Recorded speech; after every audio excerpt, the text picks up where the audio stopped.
Electronic voting machine hack ചെയ്യാൻ പറ്റുമോ? കഴിഞ്ഞ കുറേ വർഷങ്ങളായിട്ട് ഇന്ത്യൻ രാഷ്ട്രീയത്തിൽ ഏറ്റവും കൂടുതൽ ചർച്ച ചെയ്യുന്ന ഒരു വിഷയമാണിത്. ഈ വിഷയം വീണ്ടും പൊന്തി വരാനായിട്ടുള്ള ഒരു കാരണം എന്ന് പറയുന്നത് ഇലോൺ മസ്ക് ആണ്. യുഎസിന്റെ ഒരു ടെറിട്ടറിയിൽ നടന്ന ഒരു ഇലക്ഷന് ഇലക്ട്രോണിക് വോട്ടിംഗ് മെഷീന്റെ സോഫ്റ്റ്വെയറിന്റെ ഒരു കംപ്ലൈന്റ് കൊണ്ട് വോട്ട് കാൽക്കുലേറ്റ് ചെയ്തതിൽ പ്രശ്നമുണ്ടായി എന്ന് അവിടുത്തെ ഇലക്ഷൻ കമ്മീഷൻ അറിയിച്ചിരുന്നു. ഈ വാർത്തയുമായി ബന്ധപ്പെട്ട ഒരു ട്വീറ്റിന് എലോൺ മസ്ക് ചെയ്ത കമന്റ് ആണ് ഇപ്പോൾ ഈ വിവാദത്തിന് തിരിതെളിയിച്ചിരിക്കുന്നത്. ഇതിൽ അദ്ദേഹം പറഞ്ഞത്, we should eliminate electronic voting machines. The risk of being hacked by humans or AI while small is still too high. Electronic voting machines safe അല്ല, അതുകൊണ്ട് അത് യൂസ് ചെയ്യരുത് എന്ന് ഇലോൺ മസ്ക് കമന്റ് ചെയ്തപ്പോൾ എവിടെയും ഇന്ത്യയെക്കുറിച്ചൊരു പരാമർശം ഉണ്ടായിട്ടില്ല. പക്ഷെ ഇതിന് ഭയങ്കരമായിട്ടുള്ള മീഡിയ അറ്റൻഷൻ കിട്ടി. ഇന്ത്യയെ പറ്റി പറഞ്ഞില്ലെങ്കിലും EVM എന്ന് ജനറലൈസ് ചെയ്ത് പറഞ്ഞതുകൊണ്ട് തെരഞ്ഞെടുപ്പ് കമ്മീഷനേക്കാൾ കൂടുതൽ ഏറെ ഇത് ചൊടിപ്പിച്ചത് മുൻ മന്ത്രിയായിട്ടുള്ള രാജീവ് ചന്ദ്രശേഖരനെ ആയിരുന്നു. സോ ഇമ്മീഡിയറ്റ് ആയിട്ട് അദ്ദേഹം അതിനൊരു റിപ്ലൈ കൊടുത്തു. വെസ്റ്റേൺ കൺട്രീസിലെ കണക്റ്റഡ് ഡിവൈസസ് ആണ്, അത് മാത്രമാണ് ഇലോൺ മസ്കിന് പരിചയം ഉണ്ടാകൂ. അവിടെ ഉപയോഗിക്കുന്നത് കണക്റ്റഡ് ഡിവൈസസ് ആണ്. അതേസമയം ഇന്ത്യൻ ഇലക്ട്രോണിക് വോട്ടിംഗ് യന്ത്രങ്ങളോ കംപ്ലീറ്റ്ലി ഓഫ്ലൈൻ ആണ്. അതിൽ കണക്ടിവിറ്റി ഇല്ല, വൈഫൈ ഇല്ല, 4G ഇല്ല, അങ്ങനെ മറ്റൊന്നും ഇല്ലാത്തത് കൊണ്ട് ഇതിലേക്ക് ഒരു എക്സ്റ്റേണൽ ആക്സസ് ഒരിക്കലും ഉണ്ടാകില്ല. അതുപോലെ ഇതിന്റെ കൺട്രോളേഴ്സ് ഫാക്ടറി പ്രോഗ്രാംഡ് ആണ്. ഇത് OTP വൺ ടൈം പ്രോഗ്രാമബിൾ ആണ്, പിന്നീട് അത് റീപ്രോഗ്രാം ചെയ്യാൻ സാധിക്കില്ല. സോ ഇതൊരു സോഫിസ്റ്റിക്കേറ്റഡ് സിസ്റ്റം അല്ല, കണക്റ്റഡ് അല്ല, കൗണ്ട് അതിന്റെ അകത്ത് തന്നെയാണ് സൂക്ഷിക്കുന്നത്. വേണമെങ്കിൽ ഇന്ത്യൻ EVM-നെ കുറിച്ചുള്ള ഒരു ട്രെയിനിങ് തരാം എന്ന് കൂടെ അദ്ദേഹം പറഞ്ഞു. ഇങ്ങനെയൊക്കെ അദ്ദേഹം കമന്റ് ചെയ്തപ്പോൾ അതിന് ഇലോൺ മസ്കിന്റെ മറുപടി എന്ന് പറയുന്നത് എനിത്തിങ് ക്യാൻ ബി ഹാക്ഡ് എന്നായിരുന്നു. അതിന് വീണ്ടും രാജീവ് ചന്ദ്രശേഖർ മറുപടി കൊടുത്തു. സോ ടെക്നിക്കലി എല്ലാം ഹാക്കബിൾ ആണെന്ന് കരുതി ഒരു കാൽക്കുലേറ്റർ ഹാക്ക് ചെയ്യാവോ എന്നൊക്കെ അദ്ദേഹം ചോദിക്കുകയാണ്. പേപ്പർ ബാലറ്റിൽ ഉണ്ടായിരുന്ന ചില പ്രശ്നങ്ങൾ പരിഹരിക്കാൻ വേണ്ടിയിട്ടാണ് ഇലക്ട്രോണിക് വോട്ടിംഗ് മെഷീൻസ് വന്നത്. അസാധു വോട്ടുകളുടെ എണ്ണം കുറയ്ക്കാനായിട്ടും ബൂത്ത് പിടുത്തം പോലുള്ള കാര്യങ്ങൾ തടയാനായിട്ടും വേഗത്തിൽ റിസൾട്ട് അറിയാനും ഒക്കെ ഇലക്ട്രോണിക് വോട്ടിംഗ് മെഷീൻസ് ഹെൽപ്പ് ചെയ്യും. കേരളത്തിലാണ് ഇത് ആദ്യമായിട്ട് ഇംപ്ലിമെന്റ് ചെയ്തത്. പക്ഷെ അന്ന് മുതൽ ഇതിനെക്കുറിച്ചുള്ള ആരോപണങ്ങൾ മുന്നോട്ട് വരുന്നതാണ്. ഇവിടെ അദ്ദേഹം തന്നെ പറഞ്ഞ ഒരു സ്റ്റേറ്റ്മെന്റ് ഉണ്ട്, ടെക്നിക്കലി എല്ലാം ഹാക്കബിൾ ആണ്. സോ ബേസിക്കലി കംപ്ലീറ്റ്ലി ഓഫ്ലൈൻ ആയിട്ടുള്ള ഒരു ഡിവൈസ്, ഒരു മെഷീൻ ഹാക്ക് ചെയ്യാനായിട്ട് സാധിക്കും. ഒരു ഡിവൈസ് ഹാക്ക് ചെയ്യുക എന്നുള്ളത് കൊണ്ട് ഈ കാലഘട്ടത്തിൽ അർത്ഥമാക്കുന്ന അതിന്റെ ഏതെങ്കിലും ഒരു വൾണറബിലിറ്റി അല്ലെങ്കിൽ ഒരു വീക്ക്നെസ് മുതലെടുത്ത് അത് എന്ത് ഉദ്ദേശത്തിനാണോ നിർമ്മിച്ചിരിക്കുന്നത് അതിനെ തടസ്സപ്പെടുത്തി മറ്റൊരു കാര്യം നേടിയെടുക്കുക. ഇവിടെ ഒരു മെഷീൻ ഏറ്റവും വൾണറബിൾ ആകുന്നത് അതൊരു നെറ്റ്വർക്കിന്റെ ഭാഗമാകുമ്പോഴാണ്. അപ്പോൾ നമ്മുടെ ഡിവൈസ് ക്ലോസ്ഡ് ആയിട്ടുള്ള ഒരു എൻവയോൺമെന്റിൽ നിന്ന് ഓപ്പൺ ആയിട്ടുള്ള ഒരു എൻവയോൺമെന്റിലേക്ക് മാറും. നിങ്ങളൊരു പഴയ ഫിലിമൊക്കെ ഇട്ട് ഫോട്ടോ എടുക്കുന്ന ഒരു ക്യാമറ എടുത്തു കഴിഞ്ഞാൽ അത് കംപ്ലീറ്റ്ലി ഓഫ്ലൈൻ ആണ്.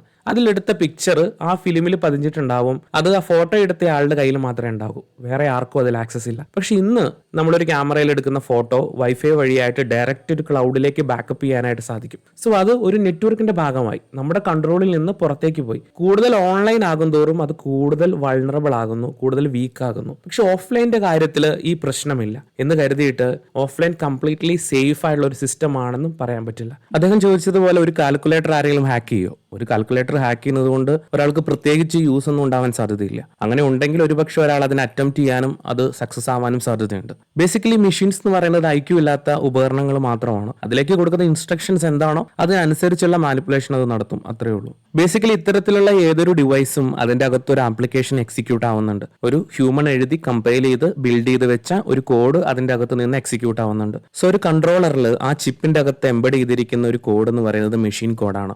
ആ കൺട്രോളർ മെഷീന് മാത്രം മനസ്സിലാവുന്ന സെറ്റ് ഓഫ് മെഷീൻ ഇൻസ്ട്രക്ഷൻസ് ആണ് അത് ലിറ്ററലി ഒരു ബ്ലാക്ക് ബോക്സ് ആണെന്ന് പറയാം. കാരണം അതിന്റെ അകത്ത് നടക്കുന്നത് എന്താണെന്ന് നമുക്കറിയില്ല. അതിന്റെ അകത്ത് ഓടുന്ന ആപ്ലിക്കേഷൻ ഒരു ഹാക്ക്ഡ് ആപ്ലിക്കേഷൻ ആണെന്ന് നമുക്ക് പറയാനും സാധിക്കില്ല. പക്ഷേ കംപ്ലീറ്റ്ലി ഓഫ്ലൈൻ ആയിട്ടുള്ള ഒരു സിസ്റ്റം ഹാക്ക് ചെയ്യപ്പെടണമെങ്കിൽ അതിനെ ഫിസിക്കലി ആക്സസ് ചെയ്യാൻ സാധിക്കണം. നിങ്ങൾ ദൃശ്യം മൂവിയുടെ അകത്ത് അവരുടെ വീട് ബഗ് ചെയ്യുന്ന സീനുകൾ കണ്ടിട്ടുണ്ടാവും. ഒരുപക്ഷെ ഫോൺ കോൾ ടാപ്പ് ചെയ്യാനാണെന്നുണ്ടെങ്കിൽ അതൊരു പബ്ലിക്ലി അവൈലബിൾ ആയ നെറ്റ്വർക്കിന്റെ സഹായത്തോടെ അവർക്ക് ചെയ്യാം. പക്ഷെ ഒരു വീടിന്റെ അകത്ത് നടക്കുന്ന സംഭാഷണങ്ങൾ എങ്ങനെ റെക്കോർഡ് ചെയ്തെടുക്കും? ആ വീടിന്റെ അകത്ത് അതിക്രമിച്ച് കയറി അവിടെ ഒരു ബഗ് ഫിക്സ് ചെയ്യാതെ അത് ചെയ്യാൻ സാധിക്കില്ല. ഓഫ്ലൈൻ ആയിട്ടുള്ള ഓരോ അറ്റാക്കിന്റെ പിറകിലും അവിടെ ഓഫ്ലൈൻ ആയിട്ട് ആക്സസ് ചെയ്യുന്ന ഒരു വ്യക്തി ഉണ്ടാവും. ഓഫ്ലൈൻ ആയിട്ട് ഒരുപക്ഷെ അതിന് അതോറിറ്റി ഉള്ള ഒരാളായിരിക്കാം, അല്ലെങ്കിൽ അതിലേക്ക് കടന്നു കയറുന്ന ഒരാളായിരിക്കാം. ഒരു ഇന്ത്യൻ ഇലക്ട്രോണിക് വോട്ടിംഗ് മെഷീൻ എന്ന് പറയുന്നത് DRE എന്ന കാറ്റഗറിയിലാണ് വരുന്നത്, direct recording electronic voting machine. അതായത് ഡിവൈസ് തന്നെയാണ് വോട്ടുകൾ രേഖപ്പെടുത്തുന്നത്, അവിടെ നിന്ന് അത് പുറത്തേക്ക് പോകില്ല. അപ്പോൾ ഇന്ത്യൻ EVM-ന്റെ ലേറ്റസ്റ്റ് മോഡൽ M3 ആണ് ഇപ്പോൾ ഇലക്ഷനുകളിൽ ഉപയോഗിക്കുന്നത്.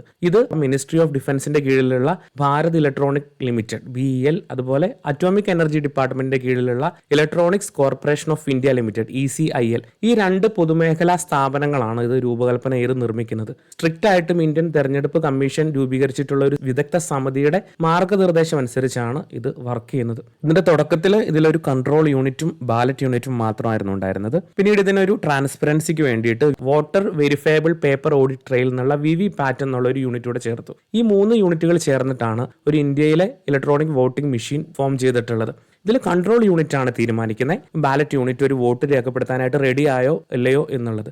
ഓഫീസർ ആ കൺട്രോൾ യൂണിറ്റിൽ ഒരു ബട്ടൺ പ്രസ് ചെയ്യുമ്പോൾ ബാലറ്റ് യൂണിറ്റ് റെഡിയാകും. അപ്പോൾ നമുക്ക് ബാലറ്റ് യൂണിറ്റിൽ വോട്ട് രേഖപ്പെടുത്താം. ഇത് കൺട്രോൾ യൂണിറ്റിൽ എത്തും. അവിടെയാണ് ഓരോ സ്ഥാനാർത്ഥിക്കും ആ ബൂത്തിൽ ലഭിച്ച വോട്ട് സൂക്ഷിക്കപ്പെടുന്നത്. ഒരാൾ വോട്ട് ചെയ്ത ശേഷം ഇത് അയാളത് ചെയ്തത് ശരിയാണെന്ന് വെരിഫൈ ചെയ്യാൻ വേണ്ടിയിട്ടാണ് VVPAT എന്നുള്ള ഒരു യൂണിറ്റ് ഉള്ളത്. ഒരാൾ വോട്ട് രേഖപ്പെടുത്തിയ ശേഷം ആ സ്ഥാനാർത്ഥിയുടെ ചിഹ്നവും നമ്പറും ഒരു തെർമൽ പ്രിന്ററിന്റെ സഹായത്തോടെ പ്രിന്റ് ആവും. അതൊരു 7 സെക്കൻഡ് നേരത്തേക്ക് വിസിബിൾ ആയിരിക്കും. അങ്ങനെ വോട്ട് ചെയ്തയാൾക്ക് അയാൾ ചെയ്ത വോട്ട് ശരിയായിട്ടാണോ ചെന്നത് എന്ന് വെരിഫൈ ചെയ്യാനായിട്ട് സാധിക്കും. ഇങ്ങനെയാണ് നമ്മുടെ ഇലക്ട്രോണിക് വോട്ടിംഗ് മെഷീൻ വർക്ക് ചെയ്യുന്നത്. എന്നാൽ ഇതിന്റെ തുടക്കകാലം മുതൽ തന്നെ ഇതിൽ വിവാദങ്ങൾ ഉണ്ടായിട്ടുണ്ട്. ഇത് ഹാക്ക് ചെയ്യപ്പെടാൻ പറ്റും, ഹാക്ക് ചെയ്യാൻ ചാൻസ് ഉണ്ട് എന്നുള്ള ആരോപണങ്ങൾ പണ്ടുകാലം മുതലേ വന്നിട്ടുള്ളതാണ്. 2010 അതായത് 14 വർഷങ്ങൾക്ക് മുൻപ് ഹൈദരാബാദ് ബേസ്ഡ് ആയിട്ടുള്ള ഒരു എഞ്ചിനീയർ ആയിട്ടുള്ള Hari K Prasad EVM hack ചെയ്യാൻ സാധിക്കുമെന്ന് പറഞ്ഞ് മുന്നോട്ട് വന്നിരുന്നു. 2010 അദ്ദേഹം ഒരു അമേരിക്കൻ കമ്പ്യൂട്ടർ സയന്റിസ്റ്റിന്റെയും ഒരു ഡച്ച് ഹാക്കറുടെയും സഹായത്തോടു കൂടെ EVM ഹാക്ക് ചെയ്യാനുള്ള സാധ്യതകളെ പറ്റിയിട്ട് തെളിവ് സഹിതം പറഞ്ഞിരുന്നു. എന്നാൽ ഇത് എക്സ്പെരിമെന്റ് ചെയ്യാൻ വേണ്ടിയിട്ട് ഒറിജിനൽ ഈ വോട്ടിംഗ് മെഷീൻ ആവശ്യമായിരുന്നപ്പോൾ ഏതോ ഒരു അൺനോൺ സോഴ്സിൽ നിന്ന്, ഒരു അനോണിമസ് സോഴ്സിൽ നിന്ന് അത് അയാൾക്ക് ലഭിക്കുകയാണ്. പിന്നീട് ഇത് ഡെമോ ചെയ്തപ്പം ഇത് അൺഓതറൈസ്ഡ് ആയിട്ട് EVM സംഘടിപ്പിച്ചതിന്റെ പേരിൽ അദ്ദേഹത്തിനെ അറസ്റ്റ് ചെയ്യാണ് ഉണ്ടായത്. അന്ന് അവർ ചേർന്ന് പബ്ലിഷ് ചെയ്ത security analysis of India's electronic voting machine എന്നുള്ളൊരു പേപ്പർ അത് india.evm.org എന്നുള്ള വെബ്സൈറ്റിൽ ലഭ്യമാണ്.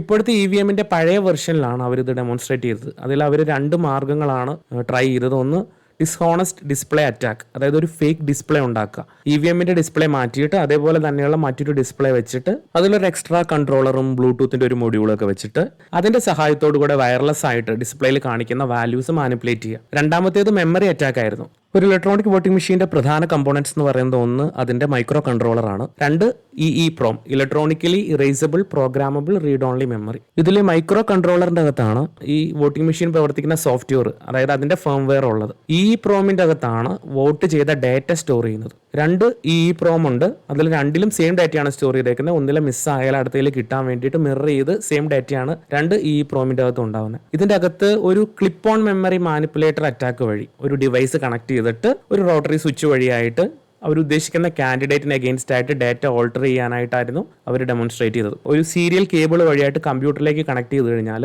ഈ മെഷീനിൽ രേഖപ്പെടുത്തിയ വോട്ടുകൾ അതേ ഓർഡറിൽ ഡൗൺലോഡ് ചെയ്തെടുക്കാൻ സാധിക്കും. അതേ ഓർഡറിൽ തന്നെ അത് റീപ്ലേസ് ചെയ്ത് അത് വിശ്വസനീയതയോടെ അതേ ഓർഡറിൽ ഫേക്ക് ഡാറ്റ ആഡ് ചെയ്യാനായിട്ട് സാധിക്കുമെന്നാണ് അവർ ഡെമോൺസ്ട്രേറ്റ് ചെയ്തത്. ഈ പറഞ്ഞ കാര്യങ്ങളൊക്കെ നടക്കണമെന്നുണ്ടെങ്കിൽ അത്ര ക്ലോസ്ഡ് ആയിട്ട് EVMന്റെ ആക്സസ് ലഭിക്കണം. അതുപോലെ തന്നെ ടാമ്പറിംഗ് നടത്താതെ ഇത് ആക്ച്വലി ചെയ്യാൻ സാധിക്കില്ല. ഒരു ലൊക്കേഷനിൽ വന്ന് അനധികൃതമായിട്ട് ഇത് ഓപ്പൺ ചെയ്ത് ഈ വക കാര്യങ്ങൾ ചെയ്താൽ മാത്രമേ ഇത് സാധിക്കുകയുള്ളൂ. അതുപോലെ ഓരോ ഡിവൈസിന് വേണ്ടിയിട്ടും ഇത് വേറെ വേറെ ചെയ്യണം. ഒരു ഡിവൈസിന്റെ അകത്ത് ഇത് ചെയ്തു എന്ന് പറഞ്ഞാൽ ആ ഡിവൈസിൽ അത് കംപ്ലീറ്റ്ലി ഓഫ്ലൈൻ ആണ്, സ്റ്റാൻഡ് അലോൺ ആണ്. ആ ഡിവൈസിൽ മാത്രമേ അത് വർക്ക് ആവുള്ളൂ. മറ്റൊരു ഡിവൈസ് ചെയ്യണം എന്നുണ്ടെങ്കിൽ ഇതേ പ്രോസസ്സ് ആ ഡിവൈസിന് വേണ്ടിയിട്ടും കൂടെ ചെയ്യണം. സോ പ്രാക്ടിക്കലി ഇത് വളരെ പോസിബിലിറ്റി കുറഞ്ഞ ഒരു കാര്യം മാത്രമാണ്. എങ്കിലും ടെക്നിക്കലി ഇത് പോസിബിൾ ആണെന്ന് മാത്രം. ഇപ്പോൾ പക്ഷേ 14 വർഷം കഴിഞ്ഞു. ആ ഡിവൈസിൽ നിന്ന് ഒരുപാട് വ്യത്യാസം വന്നു. ഡിവൈസ് അപ്ഡേറ്റഡ് ആയി. അതുപോലെ VVPAT പോലെയുള്ള കാര്യങ്ങൾ ഇന്റഗ്രേറ്റ് ചെയ്തു. ഇലക്ഷൻ കമ്മീഷന്റെ വെബ്സൈറ്റിൽ പറയുന്ന ഇൻഫർമേഷൻ അനുസരിച്ച് ഈ 3 യൂണിറ്റുകളും, അതായത് ബാലറ്റിന്റെ യൂണിറ്റ്, കൺട്രോൾ യൂണിറ്റ്, VVPAT, ഇത് 3ഉം തമ്മിൽ പബ്ലിക് എൻക്രിപ്ഷനും ഡിജിറ്റൽ സർട്ടിഫിക്കറ്റ്സും വെച്ച് ഒരു ഓതന്റിക്കേഷൻ നടത്തും. അങ്ങനെ ഓതന്റിക്കേറ്റ് ചെയ്ത ശേഷം മാത്രമേ ഈ 3 ഡിവൈസുകളും തമ്മിൽ കണക്റ്റഡ് ആവത്തുള്ളൂ. അതായത് ഏതെങ്കിലും ഒരു ഡിവൈസിന് പകരം മറ്റൊരു ഫേക്ക് ഡിവൈസ് ഉപയോഗിക്കാൻ ശ്രമിച്ചു കഴിഞ്ഞാൽ ഈ സർട്ടിഫിക്കറ്റ് വെരിഫിക്കേഷൻ ഫെയിൽ ആവും. അതുകൊണ്ട് അത് വർക്ക് ആവാണ്ട് പോകും. അതുപോലെ തന്നെ EVM കൈകാര്യം ചെയ്യുന്നതിനുള്ള ഓരോ കാര്യങ്ങൾക്കും അത് ഓരോ സ്ഥലങ്ങളിലും ഓരോ രീതിയിൽ ഉപയോഗിക്കുന്നതിനും വളരെ വ്യക്തമായിട്ടുള്ള ഒരു പ്രോട്ടോകോൾ, ഒരു പ്രൊസീജിയർ ഫോളോ ചെയ്യേണ്ടതായിട്ടുണ്ട്. ഇത് പക്ഷേ ടെക്നിക്കലി ഉള്ള പ്രൊട്ടക്ഷൻ അല്ല, മറിച്ച് റൂൾസ് ആൻഡ് റെഗുലേഷൻസും പ്രൊസീജിയേഴ്സും വെച്ചിട്ടുള്ള പ്രൊട്ടക്ഷനാണ്. അതുപോലെ തന്നെ VVPAT സ്ലിപ്പിന്റെ അകത്ത് അയാൾ വോട്ട് ചെയ്തയാളുടെ കൃത്യമായിട്ടുള്ള ചിഹ്നം രേഖപ്പെടുത്തുന്നുണ്ട്. 7 സെക്കൻഡ് നേരം അത് കാണിച്ചു കൊടുക്കുന്നുണ്ട്. എന്നാൽ മുൻപ് ഈ 7 സെക്കൻഡ് ദൈർഘ്യത്തിൽ കാണിക്കേണ്ട സ്ലിപ്പ് 3 സെക്കൻഡേ ഉള്ളൂ എന്നൊക്കെയുള്ള ആരോപണങ്ങൾ കുറച്ച് വർഷങ്ങൾക്ക് മുമ്പൊക്കെ ഉണ്ടായിരുന്നു. 7 സെക്കൻഡിൽ വർക്ക് ചെയ്യാൻ പ്രോഗ്രാം ചെയ്ത ഒരു സിസ്റ്റം എങ്ങനെയാണ് 3 സെക്കൻഡ് വർക്ക് ചെയ്തത്? അപ്പോൾ ആ പ്രോഗ്രാം മാറിയിട്ടില്ലേ എന്നൊരു ചോദ്യം 2010 ഇത് ഹാക്ക് ചെയ്ത അതേ വ്യക്തി തന്നെ ചോദിച്ചിരുന്നു. എന്നാൽ ഇലക്ഷൻ കമ്മീഷൻ പറയുന്ന അനുസരിച്ച് VVPAT സ്ലിപ്പ് അവർ റാൻഡം ആയിട്ട് സെലക്ട് ചെയ്ത 5 ബൂത്തുകളിൽ യഥാർത്ഥ പോളുകളുടെ എണ്ണവുമായിട്ട് ഒത്തു നോക്കിയപ്പോൾ അത് കറക്റ്റ് ആണെന്ന് പരിശോധിച്ച് ബോധ്യപ്പെട്ടു എന്നാണ് പറയുന്നത്. VVPAT അകത്ത് 2 യൂണിറ്റ് ആണ് ഉള്ളത്. ഒന്ന് ഫാക്ടറി പ്രോഗ്രാം ചെയ്ത് വന്നിട്ടുള്ള ഒരു കൺട്രോളർ, 2 ഒരു ഇമേജ് ആഡ് ചെയ്യാനായിട്ടുള്ള ഒരു മെമ്മറി. ഓരോ സ്ഥാനാർത്ഥിയും അവരുടെ ചിഹ്നം ഏതാണെന്നുള്ളതും ഇതിൽ ആഡ് ചെയ്താൽ മാത്രമാണ് വോട്ട് ചെയ്തതിന് ശേഷം ആ സിമ്പിളോട് കൂടെ അത് പ്രിന്റ് ചെയ്ത് വരത്തുള്ളൂ. അപ്പോൾ ഇത് ലോഡ് ചെയ്യുന്ന ഒരു പ്രോസസ് ഉണ്ട്. ഓരോ സ്ഥാനാർത്ഥിയുടെയും ചിഹ്നം ഈ സിസ്റ്റത്തിലേക്ക് ആഡ് ചെയ്യുന്ന ഒരു പ്രോസസ് ഉണ്ട്. അത് ഈ VVPAT മെഷീനിൽ എൻ്റർ ചെയ്യുന്നത് ഒരു സിമ്പിൾ ലോഡിംഗ് യൂണിറ്റിന്റെ സഹായത്തോടെയാണ്. ഇതിന് വേണ്ടിയിട്ട് യൂസ് ചെയ്യുന്നത് സിമ്പിൾ ലോഡിംഗ് ആപ്ലിക്കേഷൻ എന്ന് പറയുന്ന ഒരു വിൻഡോസ് ആപ്ലിക്കേഷൻ ആണ്. ഇത് നേരത്തെ പറഞ്ഞ കമ്പനീസ് BEL, ECIL ഈ കമ്പനീസ് ചേർന്ന് ഡെവലപ്പ് ചെയ്തതാണ്. മത്സരിക്കുന്ന സ്ഥാനാർത്ഥികളുടെ ചിഹ്നം, അവരുടെ സിമ്പിൾസ് BMP ഫോർമാറ്റിൽ ഒരു USB കേബിൾ വഴിയായിട്ട് PC-യിൽ നിന്നോ ലാപ്ടോപ്പിൽ നിന്നോ അവരുടെ സിമ്പിൾ ലോഡിംഗ് യൂണിറ്റിലേക്ക് അപ്ലോഡ് ചെയ്യുന്നു. ഇത്തരത്തിലൊരു എക്സ്റ്റേണൽ ഡിവൈസിലേക്ക് കണക്ട് ചെയ്യുന്നതിന്റെ അകത്തും സെക്യൂരിറ്റി പ്രശ്നങ്ങൾ ഉണ്ടെന്ന് ചിലർ പറയുന്നുണ്ട്. പക്ഷേ ഈ ഒരു പ്രോസസ്സ് ആ സ്ഥാനാർത്ഥിയുടെയോ അല്ലെങ്കിൽ സ്ഥാനാർത്ഥി പറയുന്ന ഒരു പ്രതിനിധിയുടെ സാന്നിധ്യത്തിലാണ് ചെയ്യുന്നത്. സോ വിസിബിൾ ആകുന്ന രീതിയിൽ ഒരു മാനിപ്പുലേഷൻ അവിടെ നടത്താൻ സാധിക്കില്ല. അതുപോലെ തന്നെ ഏത് മണ്ഡലത്തിലേക്കാണ്, ഏത് പോളിംഗ് സ്റ്റേഷനിലേക്കാണ് ഏത് യന്ത്രം പോകുന്നതെന്ന് മുൻകൂട്ടി അറിയാൻ പറ്റില്ല. അത് കംപ്ലീറ്റ്ലി റാൻഡം ആണ് എന്നും അവർ പറയുന്നു. ഇത് കൂടാതെ ഒരുപാട് സുരക്ഷാ സംവിധാനങ്ങളെ കുറിച്ചും ഇലക്ഷൻ കമ്മീഷൻ അവരുടെ വെബ്സൈറ്റിൽ പറയുന്നുണ്ട്. അതുപോലെ നേരത്തെ ചെയ്ത ഹാക്കിംഗ് അറ്റംപ്റ്റ്സ് ഒന്നും പോസിബിൾ അല്ല എന്ന് അവർ പറയുന്നു. അതായത് ഇതിന്റെ ഡിസ്പ്ലേനെ കൺട്രോൾ ചെയ്യാൻ, അത്തരത്തിലുള്ള മാനിപ്പുലേഷൻസിനെ പ്രിവെന്റ് ചെയ്യാൻ വേണ്ടിയിട്ട് അൺഓതറൈസ്ഡ് ആക്സസ് ഡിറ്റക്ട് മൊഡ്യൂൾ എന്നുള്ള ഒരു മൊഡ്യൂളിന്റെ സഹായത്തോടെ അങ്ങനെ ഏതെങ്കിലും മാനിപ്പുലേഷൻ വന്നാൽ EVM പ്രവർത്തനരഹിതമാകുന്ന രീതിയിലാണ് അത് ഡിസൈൻ ചെയ്തേക്കുന്നതെന്നും അവർ പറയുന്നു. സോ ഇത്തരത്തിലൊരു ഡിവൈസ് ഹാക്ക് ചെയ്യപ്പെടില്ല എന്ന് നമുക്ക് പരിപൂർണമായിട്ട് ഒരിക്കലും പറയാൻ സാധിക്കില്ല. കാരണം ഏതൊരു ഡിവൈസിനെ സംബന്ധിച്ചിടത്തോളം അതിന് എന്തെങ്കിലും ഒരു വൾണറബിലിറ്റി ഉണ്ടാകും. ഒരു EVM ഹാക്ക് ചെയ്യപ്പെടാനുള്ള സാധ്യത എന്ന് പറയുന്നത് ചെറിയൊരു സാധ്യത മാത്രമാണ്. പക്ഷേ അത് അസാധ്യമായിട്ടുള്ള ഒരു കാര്യമല്ല. EVM ഹാക്ക് ചെയ്യപ്പെടണം എന്നുണ്ടെങ്കിൽ തീർച്ചയായിട്ടും അവിടെ ഒരു ടാമ്പറിംഗ് നടക്കണം. സത്യസന്ധതയില്ലാത്ത ഏതെങ്കിലും ഒരു മനുഷ്യൻ ഇൻവോൾവ് ആയെങ്കിൽ മാത്രമാണ് ഒരു ലോക്കലി ഒരു EVM മെഷീൻ ഹാക്ക് ചെയ്യപ്പെടുകയുള്ളൂ. ഇത്തരത്തിൽ ആരും ഉണ്ടാകില്ല എന്ന് നമുക്ക് പ്രത്യാശിക്കാം. സോ ഇത്തരം ആരോപണങ്ങൾ അല്ലെങ്കിൽ ഇത്തരം കാര്യങ്ങൾ വരുന്ന സമയത്ത് നമ്മൾ അതിനെ കംപ്ലീറ്റ് ആയിട്ടും വിമർശിക്കുന്നതിൽ അർത്ഥമില്ല. കാരണം ഇത്തരം എന്ത് കാര്യം വന്നാലും സ്വാഭാവികമായിട്ടും നമുക്ക് തോന്നുന്ന ഒരു സംശയമാണ് ഇതിൽ മാനിപ്പുലേഷന്റെ സാധ്യതയുണ്ടോ എന്നുള്ളത്. സോ ടെക്നോളജിയുടെ അകത്ത് ഇത്തരത്തിലുള്ള സംശയങ്ങൾ മനുഷ്യന് എല്ലാ കാലത്തും ഉണ്ടാകുന്നതാണ്. അതുകൊണ്ട് തന്നെ ഇത്തരം സംശയങ്ങൾ പരിപൂർണമായിട്ടും ക്ലിയർ ആക്കി കൊടുക്കേണ്ടുന്ന റെസ്പോൺസിബിലിറ്റിയും നമുക്കുണ്ട്. സോ ഇത്തരം ചോദ്യങ്ങൾ വരുമ്പോൾ അതിനെ വളരെ തെളിവ് സഹിതം ആധികാരികമായിട്ട് നമുക്ക് കാണിക്കാൻ സാധിക്കുന്നുവെങ്കിൽ അത് നല്ല കാര്യമാണ്. ഇനി എന്തെങ്കിലും തരത്തിൽ വളരെ ചെറുതായിക്കോട്ടെ എന്തെങ്കിലും ഒരു സുരക്ഷാ പ്രശ്നം ഉണ്ടെങ്കിൽ അതിനെപ്പറ്റി മനസ്സിലാക്കാൻ ശ്രമിക്കുന്നതിൽ ഒരു ഈഗോയുടെ ആവശ്യമില്ല. അൾട്ടിമേറ്റ്ലി നമ്മുടെ ലക്ഷ്യം എന്ന് പറയുന്നത് സുതാര്യമായ ഒരു സിസ്റ്റം ഉണ്ടാകുക, ട്രാൻസ്പെറന്റ് ആയ ഒരു സിസ്റ്റം ഉണ്ടാകുക എന്നുള്ളതാണ്. പല ആളുകളും ഇങ്ങനെ അഭിപ്രായപ്പെടുന്നത് ഞാൻ കണ്ടിട്ടുണ്ട്. ഇതൊരു ഓപ്പൺ മോഡൽ ആയിരുന്നെങ്കിൽ അത് കുറച്ചുകൂടെ നന്നായിരുന്നു എന്ന്. അതായത് ഒരു ഓപ്പൺ മോഡൽ ആണെങ്കിൽ ആർക്കും ഇത് എക്സ്പെരിമെന്റ് ചെയ്ത് നോക്കാം, ഇതിൻ്റെ അകത്ത് പ്രശ്നങ്ങൾ ഉണ്ടെങ്കിൽ അത് തെളിവ് സഹിതം ചൂണ്ടിക്കാണിക്കാം, അത് പരിഹരിക്കാം. അങ്ങനെ ഒരു ഓപ്പൺ മോഡൽ ഉണ്ടെങ്കിൽ നമുക്ക് കുറച്ചുകൂടെ കൃത്യതയോടെ സുതാര്യതയോടെ ഈ കാര്യങ്ങൾ ചെയ്യാൻ പറ്റും എന്ന് പലരും അഭിപ്രായപ്പെടാറുണ്ട്. ആലോചിക്കുമ്പോൾ അത് ശരിയായിട്ടുള്ള ഒരു പോയിന്റ് തന്നെയാണ്. അതുപോലെ തന്നെ ഇതിന്റെ പ്രശ്നങ്ങൾ പരിഹരിക്കാനായിട്ട് ഓപ്പൺ ചലഞ്ചസ് ഒക്കെ നടന്നിട്ടുണ്ട് എന്നാണ് പറയുന്നത്. പക്ഷെ അത്തരം ഒരു ചലഞ്ചിന്റെ അകത്തൊക്കെ ഒരു പരിധിയിൽ കൂടുതലായിട്ടുള്ള കാര്യങ്ങൾ എക്സ്പ്ലോർ ചെയ്യാൻ ചിലപ്പോൾ സാധിച്ചെന്ന് വരില്ല. നമ്മൾ ഇതിനൊരു ക്ലാസിക് കമ്പ്യൂട്ടർ സയൻസ് പ്രോബ്ലം ആയിട്ട് കൺസിഡർ ചെയ്യുകയാണെന്നുണ്ടെങ്കിൽ ഇവിടെ വെരിഫിക്കേഷൻ ആണ് ഇഷ്യൂ എന്ന് പറയുന്നത്. അയാൾ രേഖപ്പെടുത്തിയ വോട്ട് അയാളുടെ തന്നെയാണെന്ന് കൺഫേം ചെയ്യുക. അതിന്റെ ഒരു സിമ്പിൾ ഇംപ്ലിമെന്റേഷൻ ആണ് ഹാഷിംഗ് എന്ന് പറയുന്നത്. ഇപ്പൊ നമ്മൾ പാസ്വേഡ് വെരിഫൈ ചെയ്യുന്ന പ്രോസസ്സ് കൺസിഡർ ചെയ്യുക. ഞാൻ എന്റെ പാസ്വേഡ് കൊടുക്കുന്ന സമയത്ത് ഒരിക്കലും ഒരു സിസ്റ്റം ഈ പാസ്വേഡ് ആസ് ഇറ്റ് ഈസ് ഒരു പ്ലെയിൻ ടെക്സ്റ്റ് ആയിട്ട് ഡാറ്റാബേസിൽ സേവ് ചെയ്ത് വെക്കില്ല. അതിന് പകരം അതിന്റെ ഒരു ഹാഷ് ക്രിയേറ്റ് ചെയ്യും. ഹാഷിംഗ് എന്ന് പറയുന്ന ഒരു മാത്തമാറ്റിക്കൽ വൺ വേ ഫംഗ്ഷൻ ആണ്.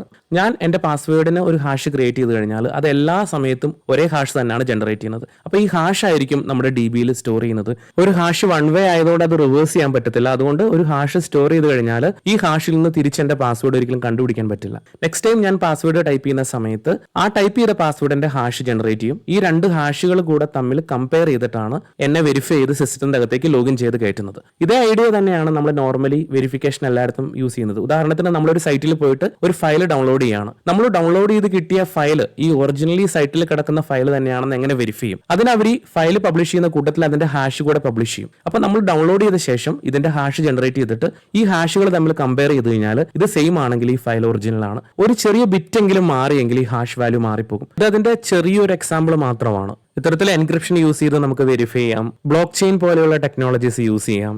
സോ ഫ്യൂച്ചറിൽ ഇത് കൂടുതൽ ഇംപ്രൂവ് ആകുമെന്നും കൂടുതൽ ട്രാൻസ്പെറന്റ് ആകുമെന്നൊക്കെ നമുക്ക് പ്രതീക്ഷിക്കാം. ഈ വിഷയത്തിൽ എന്താണ് നിങ്ങളുടെ അഭിപ്രായം? ഈ സിസ്റ്റം എങ്ങനെ ട്രാൻസ്പെറന്റ് ആക്കാൻ പറ്റും? എന്തൊക്കെ കാര്യങ്ങൾ ഇതിന്റെ അകത്ത് ഇൻക്ലൂഡ് ചെയ്യാൻ പറ്റും? നിങ്ങളുടെ അഭിപ്രായങ്ങൾ താഴെ കമന്റ് ചെയ്യുക. സോ ഈ വീഡിയോ നിങ്ങൾക്ക് ഉപയോഗപ്പെട്ടു എന്ന് വിശ്വസിക്കുകയാണ്. മറ്റൊരു വീഡിയോയിൽ മറ്റൊരു ടോപ്പിക്കുമായിട്ട് നമുക്ക് വീണ്ടും കണ്ടുമുട്ടാം.